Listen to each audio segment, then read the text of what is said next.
When I first became a journalist more than 40 years ago, I was so naive, I was so trusting. I mean, that's the young, isn't it? I thought I'd join the truth business. Well, either I've grown up or journalism has gone down the toilet, maybe a bit of both, because I now have zero trust in the journalism profession. And that is because I have seen how the news is so often manipulated and how bias infects so much of what you were told, or more particularly not told.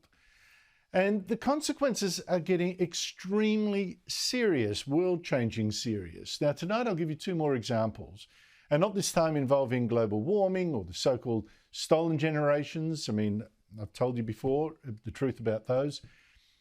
I'll start with the latest of the two examples, and the one that's not as serious as the second, boy, but illuminating. There's just been another mass shooting in the United States. 6 people murdered at a Walmart shop, allegedly by an employee there. This man, and no one is making any big ideological point about that, not about racism or hate crimes or whatever. Now, you might think you know why.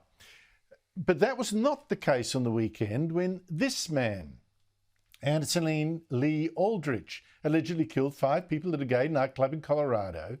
And journalists of the left immediately blamed Republicans and journalists of the right and critics of transgender politics, as did Joe Biden's transportation secretary. You can't target a group to be feared and to be hated. A group, by the way, that never did anything to you, but is politically convenient to attack. And then act surprised when a disturbed person, or who knows, goes out and follows that through with physical violence. And of course, even Fox News' Tucker Carlson, a conservative, got blamed, even threatened with court action over at the left-wing MSNBC.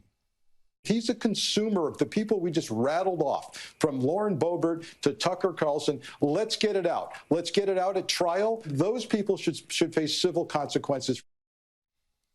But there's been a very surprising twist that should change all that in an instant. Joining me is Ami Horowitz, an American commentator and filmmaker. Ami, great to see you again. This shooting on the weekend at the gay nightclub, it's the result of hate whipped up by the right, the Republican Party in particular. True or false?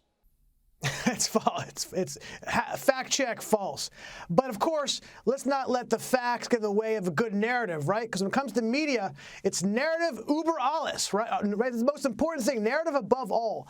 And that's what we're seeing here. Like, let's remember that if the converse is happening, they always say, let's wait a second, let's wait for the facts, let's wait days and days before we suss out exactly what happened.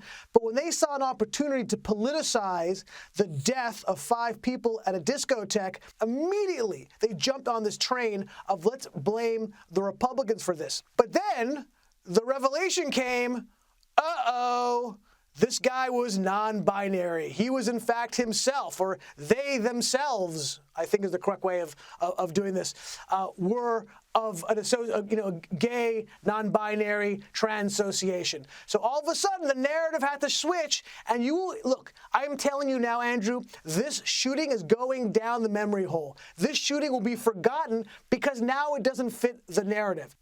Well, I don't know, maybe because I'm older and more cynical than you, but I wonder whether he's suddenly going to have a new metamorphosis. What did we do to this poor man that he reacted in such a violent way? Society is still to blame. I think there might still be a shift in this one.